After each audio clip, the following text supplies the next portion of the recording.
ვიყოთ მეგობრებო, ქრისტიანს დგა, ჭეშმარიტად აღს დგა. ძალიან მინდა რომ ეს აღდგომა სრულიად სხვა განწყობის შემომტანი გახდეს საქართველოსთვის, იმიტომ რომ ბევრი რამ ისეთი ხდება მსოფლიოში და ქვეყანაში შიგნით მოაზროვნე ადამიანებს მიეცათ საშუალება რომ სწორი ორიენტირი გამოკვეთონ და ხალხი არ მიატოვონ. გელათში ვიყავი, იქ შევხვდით სისკარს.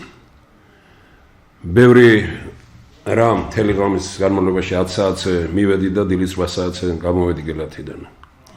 უამრავ ადამიანს ვეთათბირებ, საუბრე, განწყობა დავინახე.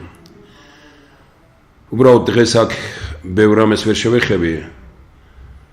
გელათით დავიწყებ იქ რა მდგომარეობა იმ განწყობებით, რომელიც თქვათ გელათში, რომლითაც გელათიდან წამოვედი. როგორ შევეხები უნგრეთს, ვეფხისტყაოსანს და დავამთავრებ იმ დიდი მოგზაურობით, რომელიც დაგეგმილია ჩრდილოეთ კავკასიაში და პატრიარქის ხსოვნას ეძღვნება. დავიწყებ იმით, რომ ცოტა ფილოსოფიურია რათა შესავალი ჩემი, მაგრამ ფილოსოფია გაკვირვებით იწყება და იმდენი რამ გიკვირს დღეს, რომ თითქმის ყველანი ფილოსოფოსები გავხდით. არ არის კარგი, როცა ყველა ფილოსოფოსობთ. არც მე არ მინდა ეს, პოლიტიკაში ხარ, იყავი პოლიტიკოსი, რა თქმა უნდა, ბევრი რამ საჭიროა. ფილოსოფოსები პარლამენტშია საჭირო და ფილოსოფიით უნდა იმართებოდეს. ეს ძალიან კარგი გამონათქვამი არსებობს, ან მეფე უნდა იყოს ფილოსოფოსიო და ან ფილოსოფიური განწყობით ცხოვრობდესო. ეგ სიძველიდან მოდის და არ არის მისატოვებელი ნათქვამი, ძალიან დამაფიქრებელია. უბრალოდ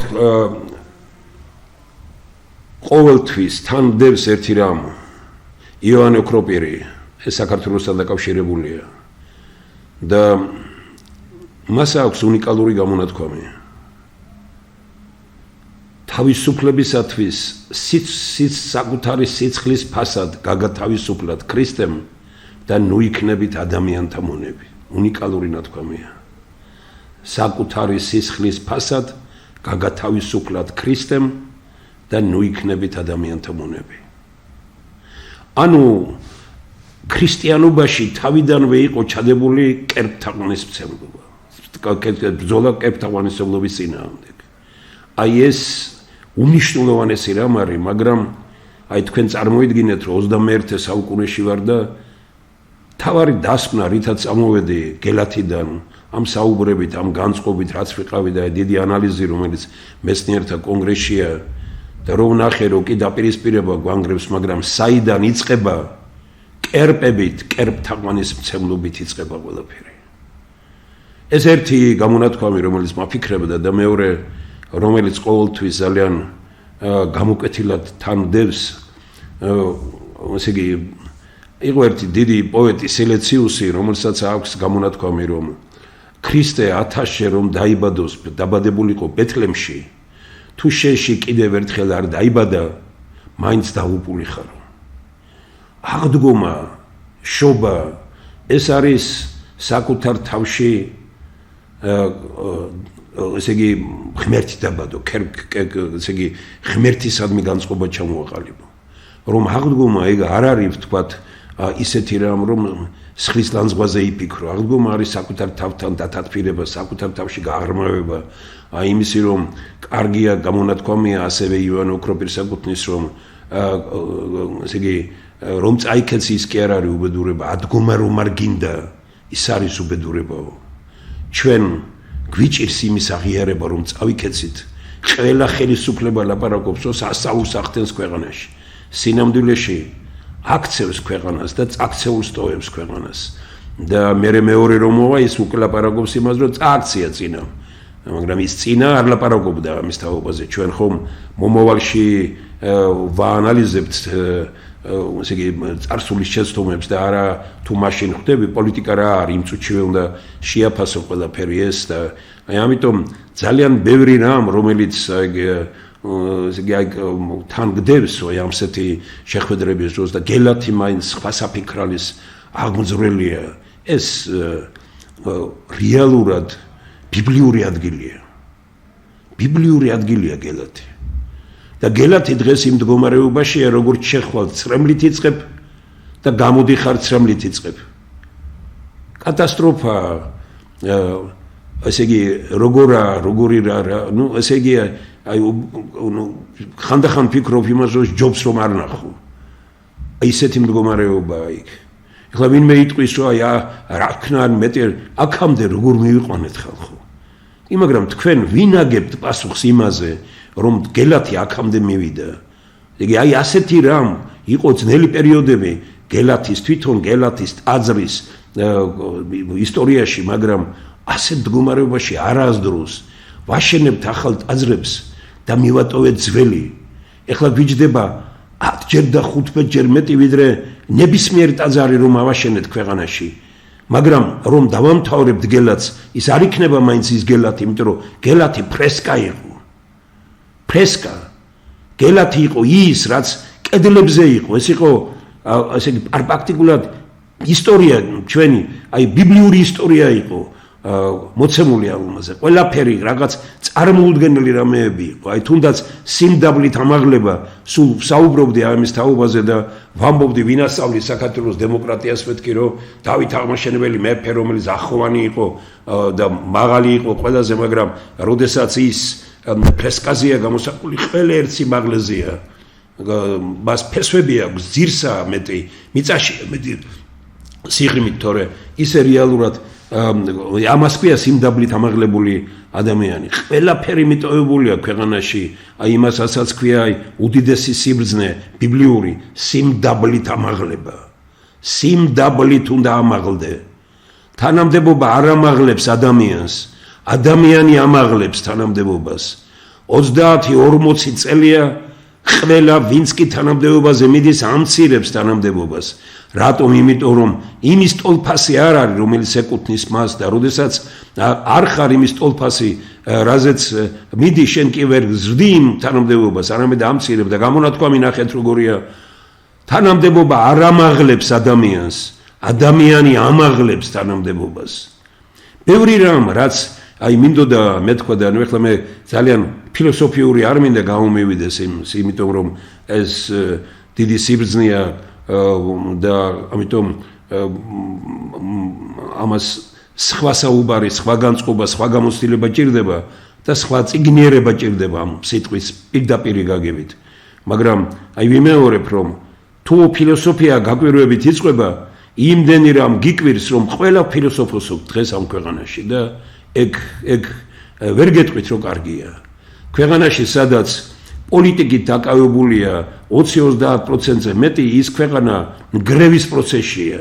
საქართველოში სამზარეულოში გინდა, ავტობუსში გინდა, მეტროში გინდა, ტრამვაიში გინდა, სადაც არ უნდა გვიდე მატარებელში, სადაც არ უნდა შეხვიდე, პოლიტიკაზეა საუბარი.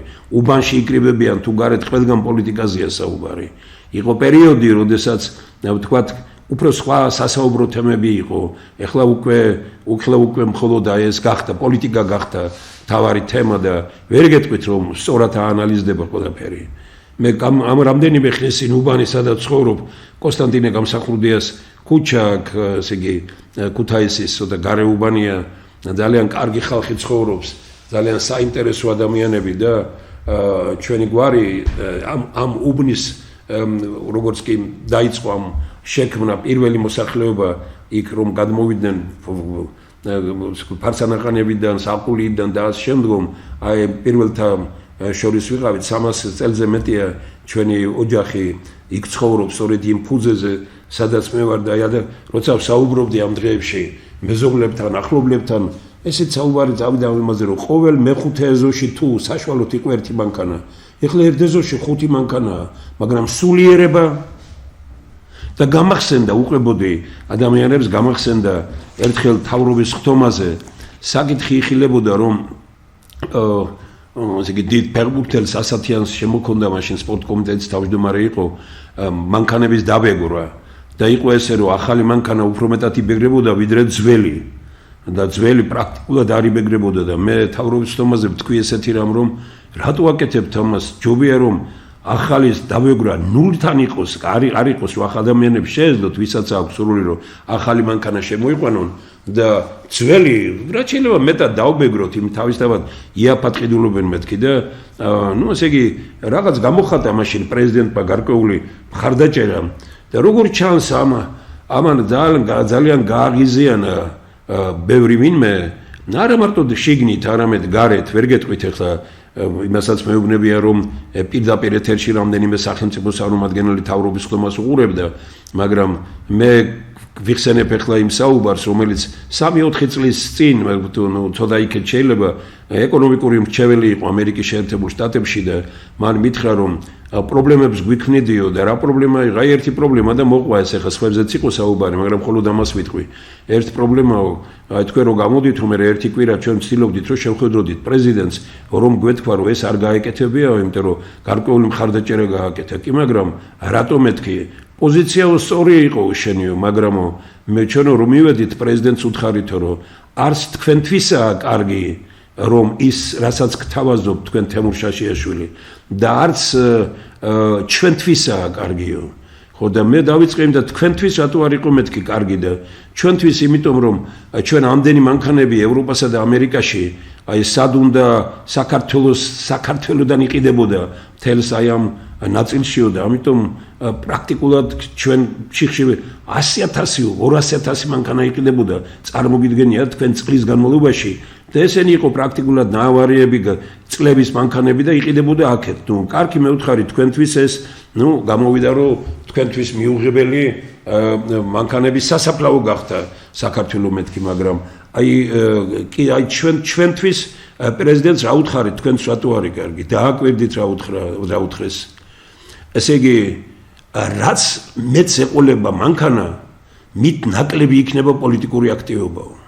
ადამიანი რომელიც მანქანა შეიძენს, ის უკვე პრაქტიკულად იმ პრობლემის გამო რომ უნდა დაფაროს ვალი და ეს პრობლემა აქვს და ვაი რაღაც ამის გამო ბანკთან პრობლემები შეექმნება, ან კიდე ის უკვე სადღაც სესხით ყიდულობს რაღაცა და ამავე დროს მანქანაზე რო არის გონია რაღაცა თავისი თავი და აი პოლიტიკას აშორებსო და ჩვენ უთხარით რომ პოლიტიკურად პასიური ხდება ის ადამიანი რომელსაც მანქანა ეყოლება. დააკვირდით ბატონებო რაზე იყო საუბარი, ჩვენ რა სიღრმეებში გვინდა გასვლა გაანალიზება ყველაფრის, დღესაც იგივე სხვა არ გვიკეთებენ და ეს რატომ მოიყვანა ეს მაგალითი რომ იქ თქვით რომ აი ახლა ერთ ეზოში 5 მანქანა არის, მაგრამ რომ მოიკითხავ სად არიან შავ სამუშაოებზე თურქეთში, იტალიაში, საბერძნეთში, იმ ოჯახიდან 2-3 კაცი წასული, ესე იგი რომ იკითხავ იმას რომ ვინმე არის იმ ოჯახში მეცნიერი, ვინმე არის იმ ოჯახში ვერე გვიყვებიან იქ სალდაძე იყო, რევიშვილი იყო, ფხაკაძე იყო,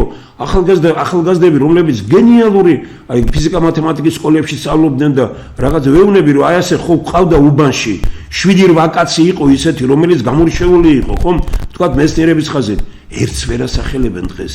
აი რა მოხდა ამ ქვეყანაში და აი განათლებას რა უქენით ჩვენ სადამდე მივიყვანეთ და დღეს კიდევ ისეთი რეფორმა ხდება რომელიც დაცილებულია დიმიტრი უზნაძის სარეფორმო პროგრამისაგან. ეს ყველაფერი გელაჩი რომ გავაანალიზე მივხვდი ჩემთვის გამა და თქვენთან აი უბრალოდ გულახდილ საუბარში გეუბნებით რომ საქართველოში რომ არის კერპთაყვანისმცემლობა, საქართველოში რომ არის კონფორმიზმი, ეს არის იმის შედეგი, რომ აი რეალურად რტოლვამ კუჭის გავლენამ გონებაზე, კუჭით ცხოვრებამ ქვეყანაში სულიერება მოკლა და ჩვენ რეალურად აღმოჩნდით იმ ქვეყანა რომელიც უნდა კარგად ცხოვრობდეს, ბედნიერებით სავსე უნდა იყოს საქართველოს, იმიტომ რომ მიწა, წყალი, ჰაერი, სითბო, ეს 4 რამ დამატებული ბუნებრივი რესურსები, ადამიანური რესურსები, ინტელექტუალური რესურსები და ერთ-ერთი მთავარი რესურსი, გეოგრაფიული რესურსი, ანუ სად ვართ ჩვენ ამ 8 პარამეტრის მიხედვით ჩვენ ტოლი არ აქვს მსოფლიოში რომელიმე სახელმწიფო და ჩვენ უნდა ვიყოთ აი როგორც იტყვიან აი ესე იგი პირველ სამეულში სიკეთ არ ვართ, აი ამ დროს ამ ქვეყანაში 80% გაჭირვებაში ცხოვრობს. აი ამ რამდენიმე ხნის წინ ერთ პიროვნებას ვესაუბრებოდი და რაღაც ეთყობა რომ ოცნების წევრია რაღაცა და მე ვუთხარ იმას, კარგია მეთქი რომ თქვენ ხართ მხარდამჭერი ყველაფერი, მაგრამ მე რაც ვილაპარაკეთ, ყველაფერზე თქვა სწორი ხარ.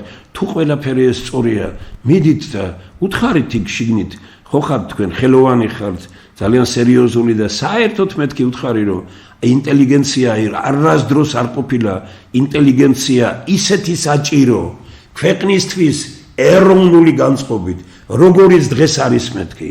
არასდროს საქართველოს ისტორიაში მეცნიერებას ისეთი დიდი როლი არ ქონია, რომელიც დღეს აქვს, დღეს უნდა გქონდეს უფრო სწორად, მაგრამ არის კი ეს ყველაფერი, არ არის ეს ყველაფერი, რატომ? იმიტომ რომ ჩემი ფორმულა, რომელიც ან მეცნიერთა კონგრესის ფორმულა, რომ ინტელიგენტი ის არის, რომელიც ხალხშია და ხალხს იცავს ხელისუფლებისაგან. საქართველოში ინტელიგენცია წავიდა მრუდე გზით, მისი დიდი ნაწილი ხელისუფლებას იცავს ხალხისგან. ესე იგი წარმოგიდგენიათ, გადაბრუნდა ყველაფერი. ბრეიგელის სამყაროა ეს. როდესაც ასეთი რამ ხდება ქვეყანაში, აი მაშინ ძალიან ბევრ რამეზე დაფიქრება სერიოზული საჭირო. ამიტომ ეს დღეები მაინც განსაკუთრებულია, აი მხედველობაში მაქვს აღდგომის შემდგომი პერიოდი ბრწყინვალე შვიდეულის. რა ვიცი, ყველაფერი ეს ისია ყველაფერი აი ბუნებაში ბუნებრივი განვითარება საქართველოსი არის ყველაზე კარგი. საქართველო ბუნებრივი გზით არ ვითარდება. ხელოვნურია ის პროცესი, რომელიც ქვეყანაში არის. ჩვენ გადავარდით ბუნებრივი განვითარების გზიდან და აი სწორედ ამის გამოა ძალიან ბევრი პრობლემა და ჩემთვის გელაჩი რომ ვიყავი ვფიქრობდი რომ აი თუ იმ ადამიანის სახში ფიქრობს ნებისმიერი პიროვნება, რომელსაც ფულს ჩუქრიან ან ქთამს რომ იღებს, რომ იმ აღებულ ქთამს, ამან აჩუქარ ფულს, ამას ვინ არ უნდა გაძლევდეს, სოროსი, ბიძინა ავანიშვილი, რუსეთი, თურქეთი, ჩინეთი, რა მნიშვნელობა აქვს, რომ ამ ფულს სიკეთის მოტანა შეუძლია. მე ჩემთვის ცალსახად ვაკეთებ იმ დასკვნას, რომ ამ ფულს უბედურება მიყვება იმ ოჯახში. უბედურება. ოჯახი, რომელიც ქთამით ცხოვრობს, ოჯახი, რომელიც ცხოვრობს არასწორად ნაშოვნი ფულით, ოჯახი, რომელიც გარედან რომელიმე პოლიტიკოსი ან გარედან იღებს ფულს და პოლიტიკისათვის ფულს იღებს, არც იმ ოჯახში იქნება სიკეთე, მაგრამ თავარი ის არის, რომ სიმრავლე იმდენად ესე იგი დიდია ამ ადამიანების უკვე ქვეყანაში, რომ ვინ საიდან ფინანსდება ვერ გაიგებ და აი ამან უკვე საქართველოში ძალიან დიდი მუხრუჭის როლს ასრულებს, უკვე ძალიან მძიმე მდგომარეობაში აყენებს ქვეყანას. ჩემთვის ფიქრობდი იმას, რომ აი ზოგიერთი რომ ფიქრობს, რომ ესე იგი ცდილობს იპოვოს რაღაც გზა დამოუკიდებლად და ფიქრობს იმას, რომ მე გადავრჩე. და ვფიქრობ, ესე იგი მის ოჯახში არ იქნება სიკეთე, ვინც ფიქრობს ასეთ სიტუაციაში, რომ თვითონ გადარჩეს, იმიტომ რომ ან ყველა გადავრჩებით და იქნება საქართველოს ბედნიერი, ან როდესაც 2 მილიონი ადამიანი ქვეყნის გარეთაა და ჩამოსულები უკვე საშინელ დღეში არიან ფსიქოლოგიური და ესე იგი ფიზიკური მდგომარეობით. ამ დღეებში აგერ გუშინწინ ქუთაისში ვიყავით სამძიმარზე, აი ასეთი რო გვეგონა რომ არაფერი და ამ შემდგომ იყო წასული ამდენი წელი იშრომა საბერძნეთში, ჩამოვიდა და თვენახევარში გათავდა ძალიან საინტერესო, კარგად მოაზროვნე ქალი, მახსოვს რომ მუნიციპალიტეტში მუშაობდა ჩვენთან და ასე იგი აი გაუცებული ვარ პირდაპირ რომ აი როგორ გავწირეთ ჩვენ ეს ადამიანები და ვიღაცას გონია რომ კარგად რომ ცხოვრობს, აი თვითონ რომ ცხოვრობს კარგად, ეს მისთი ოჯახისთვისაც უბედურებაა და მის ოჯახში სიკეთე არ იქნება და ქვეყანაში მით უფრო გროვდება ეს ძალიან ძიმე რამ გროვდება ეს ყველაფერი და უფალი ჩვენ ამას არ გვაპატიებს. უფალი მაშინაა ჩვენთან, როდესაც ჩვენ სიკეთის გზით ვართ, როდესაც ჩვენ მტრის წინააღმდეგ ვერთიანდებით და არა ერთმანეთის წინააღმდეგ ბრძოლაში რომ ვართ როგორც დღეს და ამიტომ ვართ ჩვენ გარკვეულწილად ალბათ მიტოვებული უფლისგან. მე მინდა დაუბრუნდე კერპთაღვანის მცემლობას. ეს როგორც ჩანს, ახლა მე როცა ვაანალიზებდი იმას, რაც თუნდაც აი ადრეხილია ბოლო პერიოდში ვთქვათ აი ვეფხისტყაოსანთან დაკავშირებით, ვეფხისტყაოსანი არის კერპთაღვანის მცემლობის წინააღმდეგ ბრძოლა. მეფეს არ უსმენენ, მეფეს. მისი ოჯახის წევრები და სიყვარულით და ადამიანური ურთიერთობების გარეთ მიდიან და სასწავლო რამეებს აკეთებენ. ანუ ვეფხისტყაოსანი ეს არის ბრძოლა კერპების წინააღმდეგ, კერპთაყვანის მცემლობის წინააღმდეგ ბრძოლა ეს დიდი იმით რო შეხედო ამ იმას და ამ დროს რა გამოდის როგორადაც ამას ძალიან ბევრი და თანაც როდის ბატონებო ნების კვირა როგორი კვირაა ნების კვირა მოდით რა ვინც არ ვიცი ჩავხედოთ მაინც ამ რელიგიურ ესე იგი ლექსიკონს ჩავხედოთ ან ნებისმიერ ლექსიკონში ვნახოთ რა არის ნების კვირა ხმამაღალი შეგინება ხმამაღალი სიცილი ხმაური არ შეიძლება სენაზე შეიძლება გამოიყონო ასე მდგომარეობაში თანაც ის ქალბატონი რომელსაც აი მე ამას ვამბობ იმიტომ რომ მე იმ ჩემს ოჯახში ერთ ჩემს გოგონას უფროს გოგონას ნესტანი ქვია და რატო დავარქვი ნესტანი დაიბადა 19 მარტს იმ დღეს როდესაც რუსთაველი საზოგადოება შეიქმნა ქვეყანაში და მე ყველას მადლობა ზურაბ ანჯაბარიძეს და ყველას ოჯახის წევრებს ყველა მხარი დამიჭირეს მაშინ მეუღლემ და ყველამ რომ მე ვთქვი რომ დღეს რუსთაველი საზოგადოება იქნება ქვეყანაში ამაზე დიდი წიგნი ქვეყანას არ აქვს და ჩვენს გვარში არის მარიამი არის ნინო არის ყველა სახელი მაგრამ არ არის ნესტანი და დავარქვათ ნესტანი და აი ამის გამო მე მინდა ამ შემთხვევაში რომ ნების კვირაში ვთქვათ აი ეს გმირები თუნდაც ყველაფერში მართალი რომ რა თქმა უნდა რობერტ სტურუა რომ დიდი ოსტატია თანაც ავანტიურისტია ეს თავისი ბუნებით ეხლა მან როგორც დადგა ეს თავის დროზე მე ინგლისში მითხრეს რომ ესე იგი კარგი დადგმულია რიშარდი და ესენი რაც არის მაგრამ ავანტიურისტული ბუნებითაა დადგმულიო და მე ყოველთვის ხედავდი ამას ახლა ჩემი ურთიერთობა სტურუასთან ყოველთვის გამორჩეული და კარგი იყო ბოლო პერიოდამდე ვიდრე ბიძინე ავანიშვილი გახდებოდა მისი კერპი და როდესაც ბიძინე ავანიშვილი გახდა მისი კერპი საერთოდ იმის შემდგომ ყველაფერი უკვე გასაგებია ადამიანი მე იმიტომ გადავედი ამ იმაზე რომ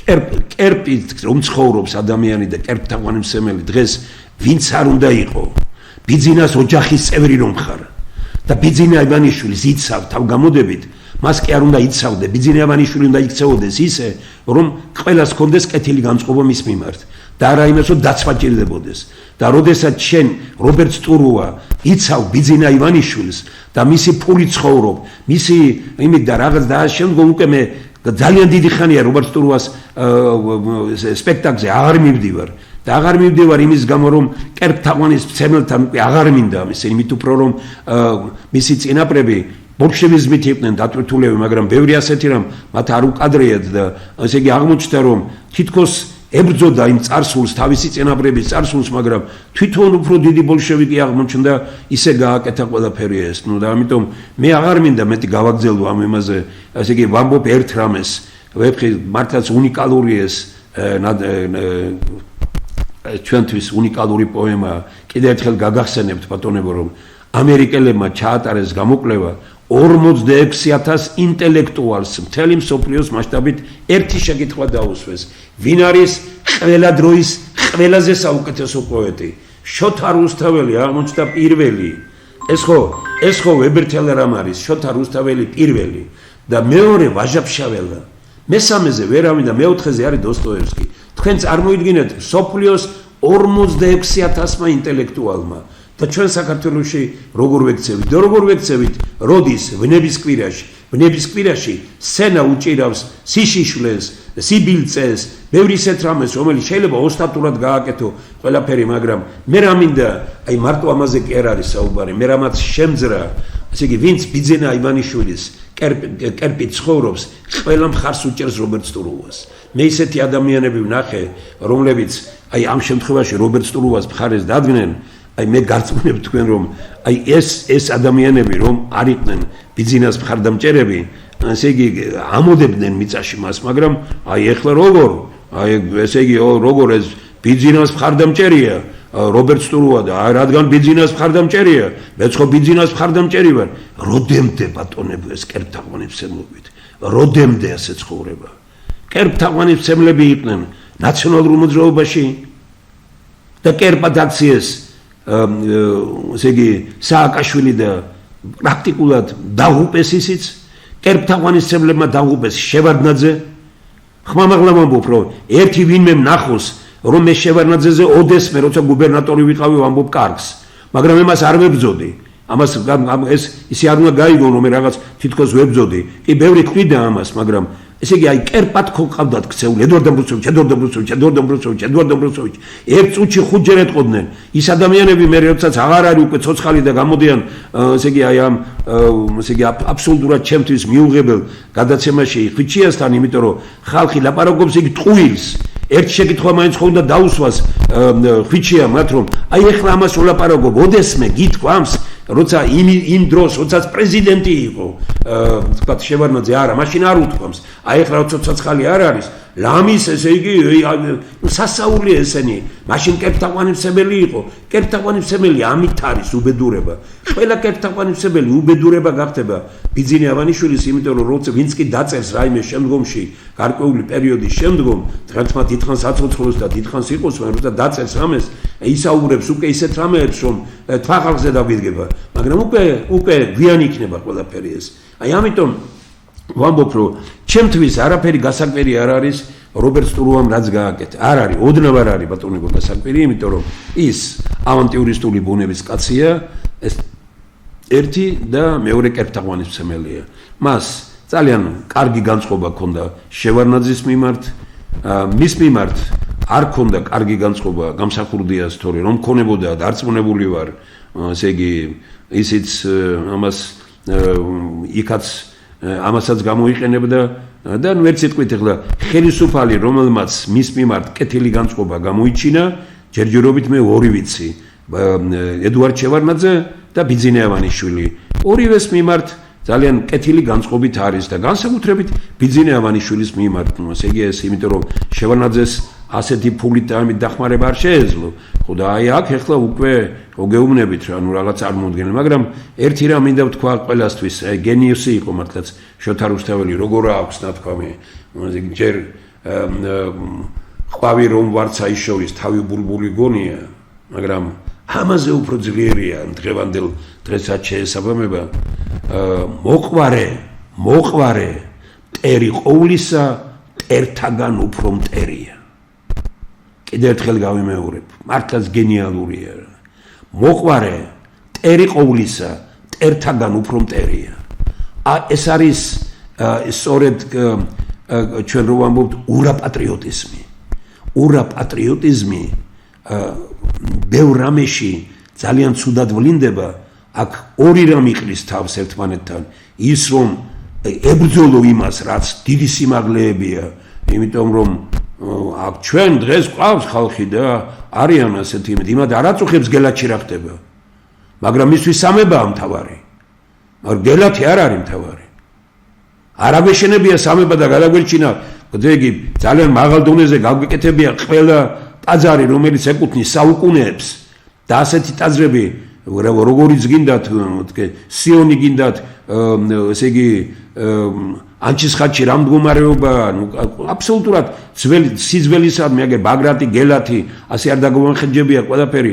მოგვეულო ამისთვის ეს გაცილებით უფრო ეროვნული საქმე იქნებოდა, ვიდრე ის რომ გელათი აგვერთვა და რა ჯობს, მაგრამ მე დარწმუნებული ვარ რომ მოვა დრო, როდესაც ადამიანები რომლებიც ტაძარს ააშენებენ, მათ ან არ მიცემს კურთხევას ჩვენი ეკლესია, როგორც ეს კათოლიკურმა ეკლესიამ გააკეთა თავის ძროზე ქურდების და აბაზაკების მიერ აშენებულ და ვინცაც ფული ქონდა არასწორად ნაშოვნი იმათ აშენებულ ეკლესიებს კურთხევა არ მიცა, ან ის მაინც იქნება ქვეყანაში რომ ის ვინც ეკლესიას და ტაძარს ააშენებს, ის უკვე პოლიტიკაში აღარ უნდა მოდიოდეს. და არ შეიძლება რომ ტაძარი ააშენო იმისთვის, რომ პოლიტიკაში მოხვიდე. თუ ტაძარს ააშენებ, უნდა იცოდე რომ პოლიტიკაში არ უნდა მოხვიდე.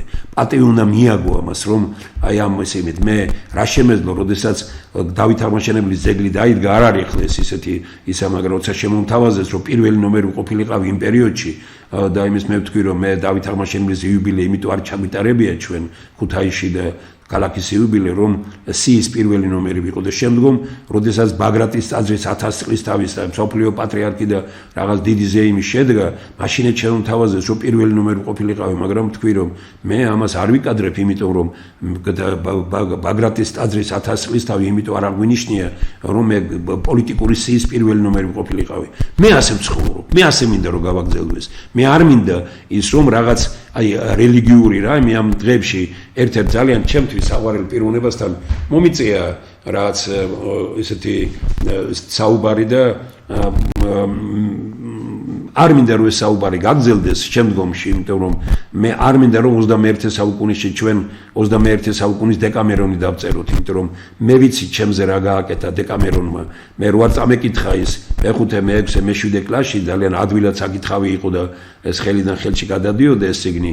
რელიგიისადმი დამოკიდებულება ესე იგი გაცილებით უფრო ადრეულ ასაკში მექნებოდა ეს. მან გარკვეული პერიოდი დაგვაცილა, იმიტომ რომ დეკამერონი ის იყო აი რომელიც ნუ აი ხო გეუბნებით რა, მაგრამ ეკლესიას რამდენი არ ებრძოლეს, ეკლესია მაინც უფრო მაგრად და მაგრად დგება, იმიტომ რომ თვითონ ეკლესია და ეს ბიბლია ეს ფილოსოფიური სიმაღლეა, რაც უფრო მეტად ებრძვიან ეკლესიას, მით უფრო ქართულ ეკლესიას, მართლმადიდებელ ეკლესიას, იგი მით უფრო მაღლა მიდის.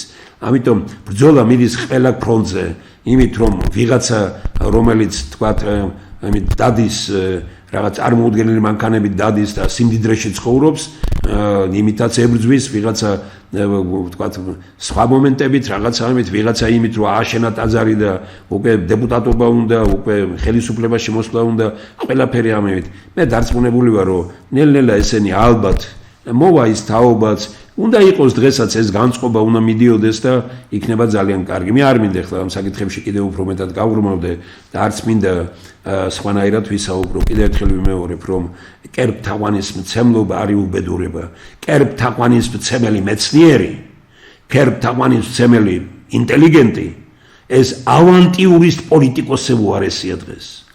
ვიმეორებ კერპთაყვანის მცემელი ინტელიგენტი კერპთაყვანის მცემელი მეცნიერი, კერპთაყვანისმცემელი პედაგოგი, ექიმი, ავანტიურისტ პოლიტიკოსზე უარესია დღევანდელი საქართველოსთვის.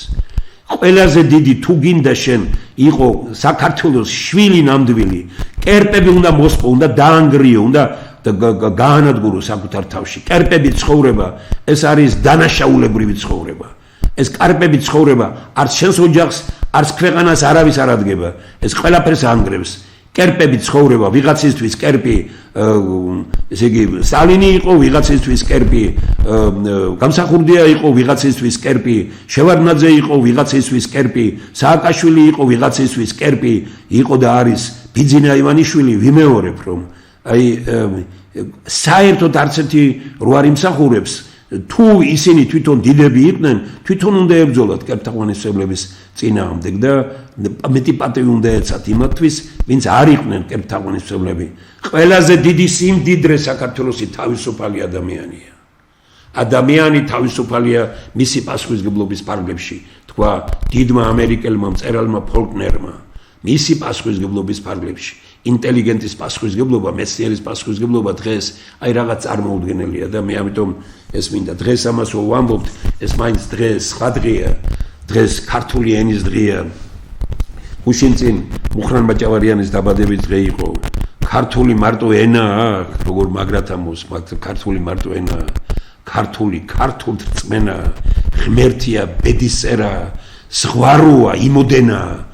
ეს მუხრან ბაჭავარიანისა ქართული ირაკლი აბაშიძემ ენაო ჩემო რაღაც სასაული ისენია ქართულ ენაში, ქართულისა მუსიკაში, სიმღერაში, ესე იგი პოეზიაში ჩვენთან დიდი დღეა, ქართულის დიდი დღეა და აი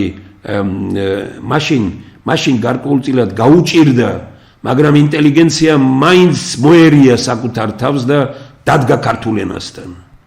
დღეს ინტელიგენციის ამოცანა არის რომ იდგეს არა ხელისუფლებასთან, არამედ ხალხთან, ამით გადაარჩენს ქვეყანასაც, ხელისუფლებასაც და ხალხი იცხოვრებს კარგად. ეგ ღმერთმა ქნას რომ თქვენ სხვა აზრი გქონდეთ და ის იყო სწორი, ვიდრე მე ამ შემთხვევაში ვსაუბრობ, მაგრამ ნუ გელათმა ამ დღეებში ამ საკითხებზე სერიოზულად დამაფიქრა. ეხლა ამ საკითხიდან პირდაპირ გადავდივარ უნგრეთზე. და გადავდივარ არა იმიტომ რომ მე იმის შთაბეჭდილება მაქვს რომ ეხლა მადიარი რომ მოვიდა რაღაც უნგრეთში სასწაულრამეებს გააკეთებს. არა ბატონებო, ეგ არ არის მთავარი. თვითონ ყოფილი მართველი პარტია გამოფხიზლდება და ევროპაში ბევრი პოლიტიკური პარტია გამოფხიზლდება და გამოფხიზლდება, აი გარწმუნებთ მე თქვენ რომ აი როდესაც მიდიხარ თანამდებობიდან გაცილებით უფრო კრიტიკული ხდები შენი ნასაკმარის მიმართ, ვიდრე მაშინ, როდესაც ხარ თანამდებობაზე. მე ეს ვნახე. მე ძალიან ბევრ რამეს დღეს აი თვალებს ხუჭავ რო ვიხსენებ, თქვათ აი როდესაც ვიყავი მერი, გუბერნატორი, ერთი ვიცი რომ დედამიწის ზურგზე არ არსებობს ადამიანი, ვისაც შეუძლია თქვას რომ მე ვინმესგან გთამი და რაღაც ის ავიღე, მაგრამ შეცდომები დავინახე უფრო მეტად მაშინ, როცა წავედი თანამდებობიდან და ძალიან ბევრი ქამელეონი დამიტოვებია თანამდებობაზე, ძალიან ბევრი ვინმესთვის მიპატიებია ისეთი რამ, რომლის პატიება შეიძლებოდა და მიპატიებია მისთვის ხალხის ხარჯზე. ძალიან ბევრი რამ ვნახე. აი ამიტომ ეს მონაცვლეობა თვითონ მარტო იმისთვის კი არ არის კარგი, რომ ვინც მოვიდა ის ბევრ რამეს გააკეთებს, არამედ ვინც მომავალში უნდა მოვიდეს, ან ვინც წავიდა იმასაც აფიქრებს ბევრ რამეზე. მონაცვლეობა ხელისუფლებაში ეს უპირველესი რამეა. ნახეთ, აი მადიარის სხვა რო გადაწყვეტილება არ მიიღოს, ყველაზე მაგარ გადაწყვეტილებას უკვე გამოაცხადა, რომელსაც იღებს, რომ პრემიერ-მინისტრად მხოლოდ 8 წელი შეიძლება იყო, 2 არჩევა, მეტი არა. გესმით თქვენ? აი უკვე აქამდე მივიდა ის. 16 წელი იყო ის. 15 წელია ჩვენთან არიან აგერ. ესე იგი აი წარმოიდგინეთ, არავის არ უნდა წასვლა, არ უნდა თანამდებობიდან. აი რას ქმნის, აი მადიარი რაიმე გონია თქვენ რომ განსხვავებული პროგრამა ქონდა მადიარს, ვიდრე თქვათ ორბანს? არა. მაგრამ რით მოიგო იმით რომ პირველი ხალხს მონაცვლეობა უნდა ამოვიდა 16 წლის განმავლობაში და მით უფრო სულ დაძაბული და აბა იმის წინააღმდეგ გამისწინააღმდეგ არ უნდა ხალხს უნდა კარგი ცხოვრება, მშვიდი და ნორმალური ცხოვრება. ეს ერთი და მეორე. ყველაზე მთავარი იყო კორუფცია. კორუფცია და რას აკეთებს ანტიკორუფციულ სამინისტროს ქმნის. მე ვერ გეტყვით ახლა ეს სამინისტრო თვითონ თუ არ გახდება კორუფციული, კარგია, მაგრამ თავისთავად უნგრეთი წავიდა სხვა გზით, იმით რომ უნგრეთმა დაინახა მთავარი პრობლემა კორუფცია. რატოა კორუფცია მთავარი? საქართველოსთვის ეს გაცილებით უფრო მწვავე პრობლემაა ვიდრე უნგრეთისთვის. რატოა კორუფცია მთავარი? ხალხო, ადამიანებო, აი გულწრფელად გეუბნებით, ახლა ვის უყვარ ვარ, ამ უყვარ ვარ, მოწონ ვარ, არ მოწონ ვარ, ესა გადავდოთ გვერდზე. ეგ არ არის ამ შემთხვევაში მთავარი. რამდენიც გინდათ, იმდენით მაგნიტიკეთ, მაგრამ ჩემი ნათქვამი ხომ არ არის ეგ და ჩემი გამონაგონი ხომ არ არის, რომ ხელისუფლებას ორად-ორი ფუნქცია აქვს. პირველი, შექმნას კონკურენტული გარემო ქვეყანაში, კონკურენცია იყოს ყველგან და მეორე ადამიანი იყოს დაცული. ეს არის კონვენციის თეორია. რომლითაც მსოფლიო ეკონომისტები მივიდნენ უკვე და მათ თქვეს რომ კაპიტალიზმის მთავარი ესე იგი ნიჭის ძალაუფლება, ანუ კონკურენცია არის ნიჭის ძალაუფლების დამკვიდრება, ეს ერთი და მეორე, ვისაც არ აქვს საშუალება და უნარი არ აქვს იმისა რომ ბევრს თქვათ აი თავის ფიზიკური და სხვა მონაცემების გამო არ აქვს, ამიტომ ისიც დაცული უნდა იყოს. ანუ ადამიანს უნდა კონდეს საშუალება იმისა რომ გამოავლინოს თავის თავი და იყოს კონკურენცია ამისთვის, მაგრამ ვისაც არ შეუძლია რომ კონკურენციაში გაიმარჯვოს და იყოს, ისიც დაცული უნდა იყოს ადამიანი, ანუ კაპიტალიზმის საუკეთესო კონკურენცია და ნიჭის ძალაუფლება შეერთებული არის ევროპული სოციალიზმის საუკეთესოსთან. ეს არის კონვენციის თეორია. ჩვენ გვინდა არ გვინდა მსოფლიო ეკონომისტები შეთანხმდნენ იმაზე, რომ მსოფლიოს მომავალი ეს არის, რომ ინკლუზიური კაპიტალიზმი რომ გამოვიდა წიგნი და ეს ჩემთვის მიუღებელია ბევრი რამ შიგ, მაგრამ იქ გამოკვეთილად წერია, რომ კაპიტალიზმმა ამოწურა თავისთავი, სოციალიზმმაც ამოწურა თავისთავი. ეხლა მხოლოდ და მხოლოდ კონვენციის თეორიით ცხოვრება. ეგ არის მთავარი.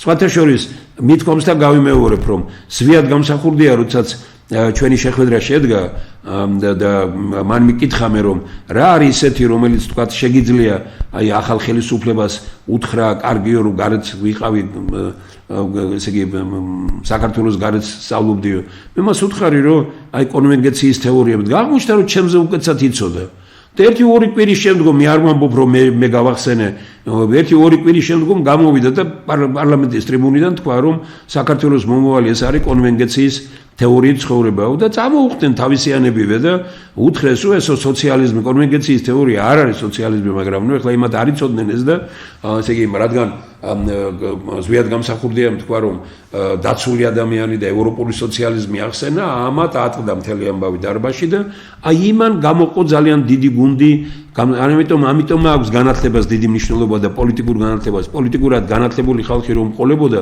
ზვიად გამსახურდიას მას შეყვანილი და ძალიან ბევრი ვინმე ჩანერგილი არ ყოფილიყო და უამრავი ადამიანი უშიშროების წარმომადგენელი აღმოჩნდა და დღესაც მე მგონი აგზელებენ და ყველამ თითქმის რუსეთში მოძებნა თავშესაფარი, როდესაც თქვათ აქ რაღაცები მოხდა, აი ესე იგი, აი ეს ყოველთვის მახსენდება და ვამბობ იმას, რომ კონვენციის თეორია არის რაზეც დღეს უკეთესი დღეისთვის მსოფლიოს ეკონომისტებს და მსოფლიო ელიტას არა აქვს გარდა იმისა, რომ ესე იგი, აი ნიჭის ძალაუფლება, მაგრამ მე რატო ვახსენე დღეს ეს?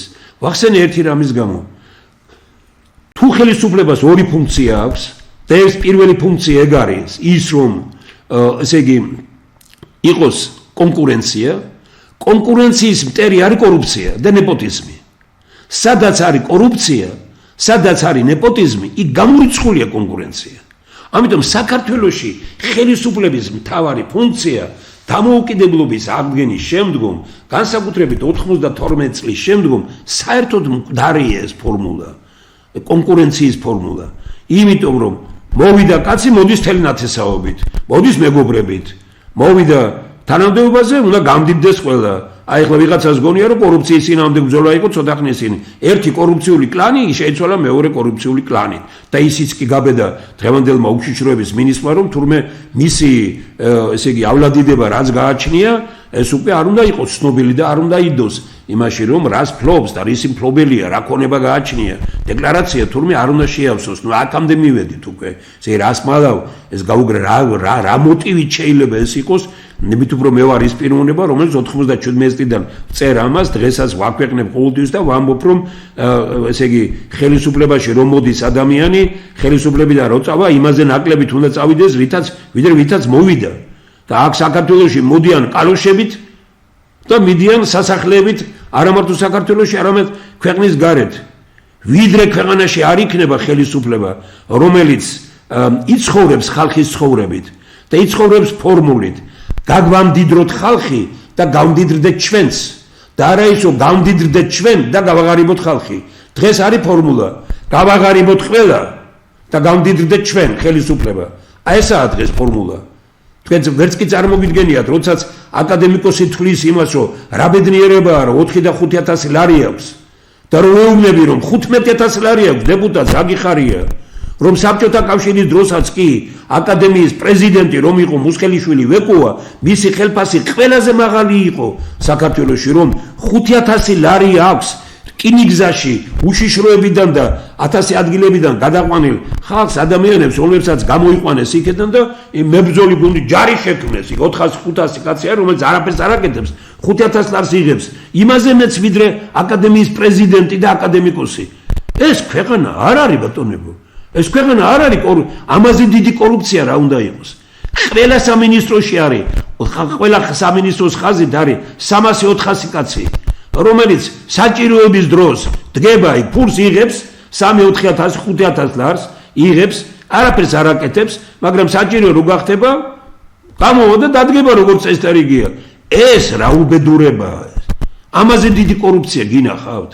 მე რაც ვნახე რკინიგზაში კორუფცია და გამოქვეყნდა ორის ეს კიდე რა არის. ვეუბნებით ხელისუფლებას თუ არ მოგწონთ რა წერია, მიეცით საშუალება დამოუკიდებელ ექსპერტებს, შევიდნენ თბილისის მერიაში, შევიდნენ რკინიგზაში, ერთი კვირა, ორი კვირა, ერთი თვე მაქსიმუმ არის საკმარისი, რომ 10-15 ძლიერი სპეციალისტი შევიდეს და გამოიტანენ, გარეთ გამოიტანენ ისეთ ანალიზს, რომ უკვე ხელისუფლება იტყვისო თუ ეს ასე იყო, უნდა წავიდეთო. აი ისეთივე როგორც ჯოხები და ცოცხები გამოავლინეთ, მაშინ იმაზე უარესია კორუფცია. კორუფცია კლავს სახელმწიფოს. იქ პიროვნებას კლავდნენ. რა თქმა უნდა ცუდია, რასაც აკეთებდნენ. სახელმწიფოს კლავს, ჭამს კორუფცია. კორუფციაში ცხოვრობს ეს ქვეყანა. მაგალითი, რო არ წავიდეთ შორს, წადით რაიონებში და ნახეთ ქალაქებში ვინ არიან დეპუტატები ვისი შვილები არიან ნახეთ მე მისი მამები და ესენი რას აკეთებენ და რა მდგომარეობაშია აი გუშინაც წამოვედი იმიდან და ვეუბნები ერთ-ერთ მსოფლიო ჩემპიონს მოჭიდავე ძალიან ძლიერ პიროვნებას ვეუბნები რომ შეხედემეთ კი მსოფლიოში ნახავსადმე რომ ტროტუარზე არის ესე იგი ავტობუსების სადგური ტროტუარზე თვითონ არ ცხენი ამ ხალხს ამას უაკეთებს მე ვარ ცუდი მე ამ რომას რო ვლაპარაკობ თუ თქვენ ხართ აბსოლუტურად თავზე აზიხართ ქუთაისს თავზე აზიხართ ქალაქებს რაიონებს ნახეთ გაიკითხეთ რა მდგომარეობაა ქალაქებში რაიონებში 2-3 დღე ჩავალ რაიონში და უკვე ვიგებ ვინ ვისია ვინ რატოა დეპუტატი ვინ მე იმ დეპუტატისგან მისი მამა რას იღებს როგორ იღებს აი თქვათ აი ქალაქის დონეზე და რაიონის და რესპუბლიკაში მაჩვენეთ ერთი პოლიტიკოსი პარლამენტში ყველა არის ფულით და ფულიანი 61 მილიონერია ოფიციალურად პარლამენტში საფრანგეთში აკრძალულია მილიონერმა არჩევნებში მიიღოს მონაწილეობა საქართველოში თუ მილიონერი არ ახარ პარლამენტში ვერ შეხვდა უნგრეთი რაც მოხდა იქ ბევრი რამით არის საინტერესო ბევრი რამით ამას დრო აჩვენებს მე არაფერს არ ვამბობ იმით რომ თქვა ესე იგი ეს თვითონ ეს პიროვნება ორბანი კომკავშირის ცეკას ყოფილი პირველი მდივანია ფეხზე დადგა სოროსით და პირველი სოროს უღალატა ეხლა ვინც იყო კიდე მისი ის არის მე დიდი მედებს იმაზე რომ რაღაცას გააკეთებს ეს კი არ არის მთავარი არის მონაცვლეობა ბატონებო მონაცვლეობა მიუხედავად იმისა რომ ბევრი მეუბნება რომ აი თქვა წერენ გაზეთებში და აი ქუთაისის მერობის ჩემპიონს და იმას როგორ აფასებენ და რაღაც და აი მე არ ყოლია და აღარ მინდა ამას შევეხო მაგრამ მე უამრავი რამ დავინახე ჩემი ნაკლოვანება ამიტომ თანამდებობიდან წასულისათვისაც ძალიან კარგია როცა მიდის მონაცვლეობა სხვა რამეა სხვა ფიქს იწყებ და ამიტომ მარტო იმიტომ კი არა ძლიერი რომ იყოს და კარგი რომ იყოს ოცნება როგორც 99 წელში მე რომ გამოაქვეყნე ლიტერატურულ საქართველოში იმიტომ კი არა რომ ამით კომუნისტურ პარტიას რო ეგონა იმას ვებძოდი მე მათ უთხარი რომ მიცეთ საშუალება დავწერე გაზეთში რომ არ მიიღოთ მონაწილეობა არჩევნებში ჩვენ და მიცეთ საშუალება აი აგერ ეროვნულ მოძრაობას მოვიდნენ მივეხმაროთ დაუდგეთ გვერდით და ვნახოთ თუ უკეთესად შეძლებენ თუ არა და ამ პერიოდში რეორგანიზაცია გააკეთოს კომუნისტურმა პარტიამ რაღაც სხვა პარტიამ და მერე არჩევნებში მიიღოს მონაწილეობა არაფერი არ გაიზიარეს ესე იგი არჩევნებშიც მონაწილეობა მიიღეს და მერე უფრო მეტიც კიდე ძალიან ბევრმა ავანტიურისტმა ვინც ფული იშოვა კომუნისტების დროს აი უკვე მერე დაფინანსება დაიწყო რომ აჯანყება მომხდარიყო გამსახურდიას წინააღმდეგ ეს ყველაფერი ფული უპავს ამ ქვეყანას 35 ორ დამოუკიდებლობის აღდგენის შემდგომ უფულობა კი არა ფული პოლიტიკაში საჭიროა ფული მაგრამ ფული გაცილებით საჭიროა განათლებაში სოფელში ბიზნესში კულტურაში ხელოვნებაში ამ ხალხს უჭირს საშინლად ვაგერ ვიცი ოპერის თეატრში და ორკესტრში რა ხელფასები აქვს ხალხს და როგორი მდგომარე რა მინდა მე მანქანას 1500 ლარი აქვს ხელფასი და 5000 ლარი აქვს უშიშროებიდან მიყვანელი იქ იმას რომელსაც აბსოლუტურად არ დადის სამსახურში არაფერს არ აკეთებს ეხლა უფრო უარესი კორუფცია რა უნდა იყოს მე არ მესმის ეს აი ასეთი ქვეყანა ვის უნდა ან ასეთი პრინციპებით შენარჩუნებული ხელისუფლება ვის უნდა ეს ძიმედ დამთავრდება ყველაფერი ხელში ქონდა თითქოს და წარმოიდგინეთ ეხლა აი რა არის თავისუფალი ხალხი მაინც უნგრეთში დიდი ნაწილი აღმოჩნდა ეს ნახეთ როგორ არის აი ვინ უნდა ყოფილიყო ეხლა მეტი რომ აი საქართველოში რუბიომ დარეკაო და წინადღით რო ლანძღვა იყო ამერიკის მეორე დღეს განათდა ქვეყანა დაიწყო ლაპარაკი რომ აი ამერიკამ გამოიხედა ჩვენს კი მაგრამ გუშინ წინ თუ ცუდი იყო ამერიკა რუბიოს ზარის შემდგომ გაკეთილი შობილი და არა მაგრამ აი უბრალოდ იფიქრეს ის რომ აი ეხლა აი ჩვენ თავარია რომ ამერიკა იყოს კარგად ჩვენთან თავარია რუსეთს არ ვაწყენინოთ თავარია ქართველი ხალხთან ვიყოთ კარგად და ქართველ ხალხს არ ვაწყენინოთ ხალხო ეგაა მთავარი მაგრამ რომელიმე ხელისუფლება ამაზე იფიქრა არ უფიქრია ეხლა მე ამას რომ ვამბობ იმიტომ რომ მე ვიმუშავე და ქალაქია იქ და ვინც მიცნობს და ვინც იცის შეუძლია ახლა მოწინააღმდეგეს მეტი რა შეიძლება მოიძებნოს მაგრამ ძირითადი მოაზროვნე ნაწილმა ძალიან კარგად იცის რომ მე თუნდაც პრეზიდენტის დანიშნული რო ვიყავი არჩევნები ჩავატარე ყველა საკრებულო 12 რაიონი და ქალაქია ყველა საკრებულოს წევრი შევკრიბეთ თიანში და გამოვაცხადე აბა ვისი გინდა და გუბერნატორობა და გული რომ მოვიდა შევარნაძეს მე ვთხარი რომ მე არ მინდა რომ თქვენი დანიშნული ვიყო მე მინდა რომ ამ ხალხთან ვიყო ანგარიშვალდებული ეს მოსპეს ქვეყანაში მოსპეს არავით არის ანგარიშვალდებულება ხალხის წინაშე აღარ არსებობს ანგარიშვალდებულება არსებობს ერთი კაცის წინაშე ეს არის კერპთაღვანისმცემლობის ქვეყანა კერპთაღვანისმცემლობის ქვეყანა რომელსაც პატრონობა უნდა მოვლა უნდა აი უნგრელმა ხალხმა რა არ გაითვალისწინა ნახეთ ვინ უნდა ვის უნდა დაიჭირა უკეთეს მხარი ორბანისთვის ამერიკის პრეზიდენტმა რუსეთის პრეზიდენტმა ჩინეთის პრეზიდენტი თუ კომუნისტური პარტიის პირველმა მდივანმა ინდოეთმა იტალიამ ყველა დიდმა სახელმწიფოს ყველა დიდი სახელმწიფოს მეთაურმა პრაქტიკულად მხარი დაუჭირა უნგრელმა ხალხმა თქვა რომ თავარი ჩვენ ვართ ამ ქვეყანაში აი და ორბანი იმით არის დასაფასებელი რომ არ მოინდომა გაყალბება არჩევნების ერთი 5-6% რო აეწია და რაღაც რომ მიიღო კანონი ისეთი ჰქონდა კანონი ჰქონდა მიღებული საშინელი მაგრამ იმ საშინელმა კანონმაც ვერ უშველა და ნახეთ როგორ დამთავრდა არჩევნები აი ეს არის თავისუფლებისაკენ სწრაფვა საქართველოში ეს კერპთაღვანისმცემლობის ეს ჯაჭვები ეს ბორკილები უნდა დაიმსხვრეს აი ადამიანები რომლებმაც კერპებად აქციეს ბიძინა ივანიშვილი მიხეილ სააკაშვილი ედუარდ შევარდნაძე ასტანა ბაშიძე მათი გაკარება პოლიტიკასთან არ შეიძლება ვინც ესენი კერპებად აქციეს ყველგან და ყველაფერში ჩანს ვინ-ვინა და ვირას წარმოადგენს აი ეგ უბრალო ამბავშია რა გამოჩნდება ხელად ესე იგი აი გონიათ რომ აი ვინ უნდათ პატრიარქად მე ამას არც ვეხები და არც ვიტყვი უბრალოდ გული მწყლება იმაზე რომ ძალიან ბევრმა პიროვნება ვინ გეკითხება ჩვენი კარიან ესე იგი მეუფეები და იმათ უნდა გადაწყვიტონ აი აგერ ჩვენ სამოქალაქო პირებმა და ექსპერტებმა დაიწყეს საუბარი ეს არის გეუბნებით რომ სიწამხდრე უკვე დაცემულობა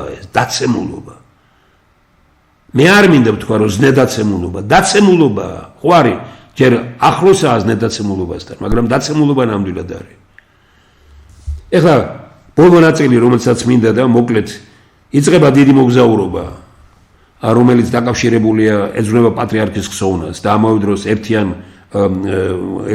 კავკასიას და ძლიერ საქართველოს ჩვენ ვიწყებთ სიონის ტაძრით სწორედ იმ პატრიარქის საფლავიდან სიონის ტაძრიდან ჩავდივართ სნოში მის სამშობლოში ჩავდივართ დარიალის ესე იგი ტაძარში იქ შესაბამისი რიტუალით მერე გადავდივართ ვლადიკავკაზში იქ სადაც დაიბადა პატრიარქი სახლი შეისყიდა მე ადრეც მithქვამს და გავიმეორებ ყოველთვის ვიტყვი რომ დიდი მადლობა იმ პიროვნებებს ვინც აქამდე შეინარჩუნეს და ის ყველაფერი როგორც ტაძარი სადაც მოინათლა სახლი სადაც დაიბადა და ის ქართული სკოლა და წერეთის ქუჩაც რომ შეინარჩუნეს ამაში ძალიან დიდია როლი წვლილი და ჩრდილოეთ ოსეთის ხელმძღვანელების ბატონების ვალერი გერგიევის და გოჩა ძასოხოვის აი ახლა ოთარ მარღანიამ შეისყიდა ის სახლი რომ პატრიარქისთვის და საპატრიარქოს გადაცეს სადაც დაიბადა პატრიარქი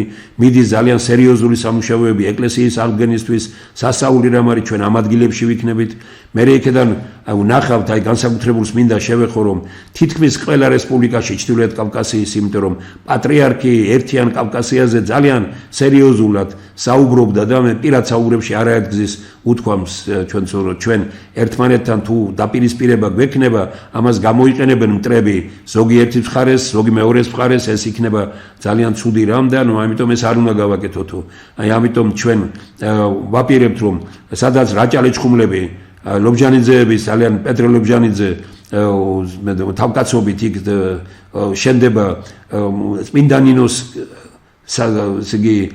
ტაძარი კისლავოდსკში უნიკალურ ადგილზე უნიკალური ტაძარი და ძალიან ძლიერი ტაძარი ჩვენ აქ ვიქნებით ყველგან ყაბარდო-ბალყარეთშია ინგუშეთში სადაც მე-6 საუკუნის ძეგლია ჩეჩნეთში ყველგან ქართველობასთან იქნება შეხვედრა მოვინახულებთ ამ მართლმადიდებლურ ადგილებს და ყველაზე მთავარი არის ეკლესია რომელიც მე-19 საუკუნეში ააგეს ქართველებმა და ეს ეკლესია არის დაღესტანში დაღესტანი არის მონო რელიგიური სახელმწიფო ძირითადში ესე იგი ისლამური სახელმწიფოა ესე იგი შამილი ქალაქი სადაც ეს ეკლესია განთავსებული ერთი ქართველიც არ ცხოვრობს მე-19 საუკუნიდან მე-18 საუკუნემდე ეს ეკლესია მოქმედი იყო უამრავი ადამიანია დაკრძალული ჩვენ გვინდა რომ აი ძალიან სერიოზული განწყობით მივიდეთ დავალაგოთ მოვაწესრიგოთ ყველაფერი იქ ადგილობრივი მოსახლეობისადმი პატივისცემა გამოვხატოთ ჩრდილოეთ კავკასიაში დიდი წვიმები იყო მათ თანაგზნობა გამოვხატოთ მათ მიმართ დაღესტანში იყო განსაკუთრებით ბატონმა ანვარბეკ კადიევმა და მისმა შვილმა მანსურმა ძალიან დიდი მხარდაჭერა გააკეთა რომ ეს ძეგლი და შენარჩუნებული იყო აკეთებენ დღესაც მისი შვილი მანსური და ესე იგი ძალიან მიხარია რომ ამ ანვარბეკ კადიევს დედა ყავდა ქართველი და აი ძალიან მიხარია რომ შენარჩუნებულია ეს თქვენ წარმოვიდგინეთ რომ საუკუნეებია ალბათ მე-12 საუკუნის შემდგომ იქ წითელი კვერცხი არ გადაგორებულა ჩვენ კვირა ცხოვრობა სწორედ იქ ვიქნებით ეს დიდი მადლიანი ეს მადლიანი მოგზაურობაა და ეს პატრიარქი იმსახურებს ამას აი ჩვენ საქართველოს კათოლიკოს პატრიარქს უწმინდესა და უნეტარეს უძვრით ყველაფერ ამას ერთი აი ეს მინდოდა მეთქვა ვისაც სურვილი აქვს ყველა შეუძლია ჩვენ ალბათ ხუთშაბათს ან პარასკევს გავიმგზავრებით 5-6 დღეანია ყველა თვითონ იღებს იმ ხარჯს რომელიც ის მოგზაურობა სჭირდება ჩვენ არავისგან არავითარ დაფინანსებას არ ვიღებთ ასე ვაკეთებდით ყველაფერს